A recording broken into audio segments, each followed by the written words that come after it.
भारत ने Shanghai cooperation organisation के अप्रैल में होने जा रहे सम्मेलन के लिए पाकिस्तान के रक्षा मंत्री ख्वाजा आसिफ को भी निमंत्रण भेज दिया है। भारत ने अन्य सदस्य देशों को भी न्योता दिया है। वहीं एससीओ के विदेश मंत्रियों के मई में गोवा में होने जा रहे सम्मेलन के लिए भारत ने पाकिस्तान के विदेश मंत्री बिलावल भुट्टो ज़रदारी को भी न्योता दिया है। एससीओ में भारत और पाकिस्तान के अलावा चीन, रूस, किर्गिस्तान, कजाकिस्तान, तजाकिस्तान और उज्बेकिस्तान सदस्यता में शामिल हैं। 8 देशों के संगठन एससीओ का मौजूदा अध्यक्ष इस वक्त भारत है। पाकिस्तान की रक्षा मंत्री अगर भारत आते हैं तो ये अपने आप में एक दुर्लभ मौका हो सकता है, क्योंकि इससे पहले पाकिस्तान की रक्षा मंत्री केवल एक बार ही भारत आए। दारे सैन्य इतिहासकार मनदीप सिंह बाजवा कहते हैं कि सिर्फ एक बार शिमला समझौते के वक्त जून 1972 में जुल्फिकार अली भुट्टो भारत आए थे। उस समय वो राष्ट्रपति थे और उनके पास रक्षा मंत्रालय भी था। इसके अलावा पाकिस्तान का कोई रक्षा मंत्री कभी भारत नहीं आया। पाकिस्तान और भारत के बीच कूटनीतिक रिश्ते पूरी तरह से ठंडे हैं। ऐसे में ये सवाल भी उठ सकता है कि क्या पाकिस्तान को लेकर भारत का नजरिया बदल रहा है। विश्लेषकों को लगता है कि ऐसा नहीं है।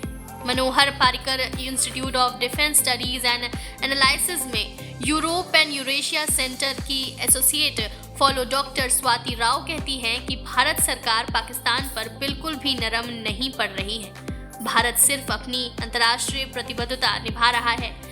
एससीओ के घोषित उद्देश्यों में एक आतंकवाद के खिलाफ फ्रेमवर्क बनाना भी है। इसी के लिए एससीओ का एक स्थायी स्ट्रक्चर है जिसे रैक्ट्स कहते हैं। भारत और पाकिस्तान ने इस पर हस्ताक्षर किए हैं। भारत में होने जा रहे एससीओ सम्मेलन में क्षेत्रीय सुरक्षा, अफगानिस्तान के हालात और आतंकवाद से जुड़े मुद्दों पर चर्चा हो सकती है। बता दें, पाकिस्तान की राजनीति पर सेना का भी प्रभाव पड़ रहा है।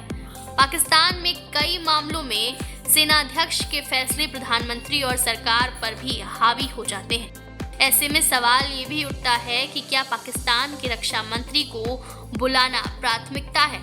मनदीप बाजवा कहते हैं कि पाकिस्तान के रक्षा मंत्री का बहुत प्रभाव नहीं है। वहाँ बड़े फैसले सेनाध्यक्ष ही करते हैं।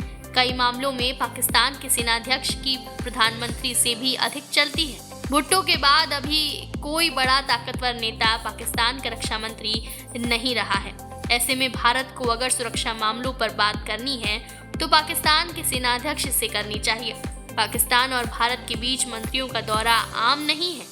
इससे पहले आखिरी बार पाकिस्तान की तत्कालीन विदेश मंत्री हीना रब्बानी खर 2011 में भारत आई थी। बता दें, पाकिस्तान के पूर्व प्रधानमंत्री नवाज शरीफ 2014 में नरेंद्र मोदी के शपथ ग्रहण में शामिल हुए थे। साल 2015 में तत्कालीन भारतीय विदेश मंत्री सुषमा स्वराज 2 दिनों के दौरे पर पाकिस्तान गई थी। इसके अलावा प्रधानमंत्री नरेंद्र मोदी भी दिसंबर 2015 में अचानक पाकिस्तान पहुंचे थे। भारत और पाकिस्तान के बीच संबंध उतार चढ़ाव भरे रहे हैं। फरवरी 2019 में पुलवामा में हमले के बाद से दोनों देशों के बीच संबंधों में आई तल्खी भारत के जम्मू कश्मीर का विशेष संवैधानिक दर्जा समाप्त करने के बाद और बढ़ गई है। विश्लेषक मानते हैं कि अगर पाकिस्तान के मंत्री भारत आते हैं तो इससे बातचीत के नए मौके जरूर खुलेंगे। वहीं स्वाति राव कहती हैं कि भले ही भारत अपनी अंतर्राष्ट्रीय और बहुपक्षीय प्रतिबद्धता के चलते पाकिस्तान को आमंत्रित कर रहा है, लेकिन ये दोनों देश के बीच बात शुरू करने का एक नया मौका है। भारत की इस बात को लेकर सोच हमेशा स्पष्ट रही है कि जब तक पाकिस्तान आतंकवाद के मुद्दे का समाधान नहीं करता, तब तक दोनों देशों के बीच कोई स्वार्थ वार्ता नहीं होगी। भारत साल 2017 में एससीओ का पूर्णकालिक सदस्य बना। पहले 2005 से उसे पर्यवेक्षक देश का दर्जा प्राप्त था। 2017 में एससीओ की 17वीं बार शिखर बैठक में संगठन के विस्तार की प्रक्रिया के एक महत्वपूर्ण चरण के तहत भारत पाकिस्तान को सदस्य देश का दर्जा दिया गया। इसके साथ ही इसकी सदस्य की संख्या 8 हो गई है।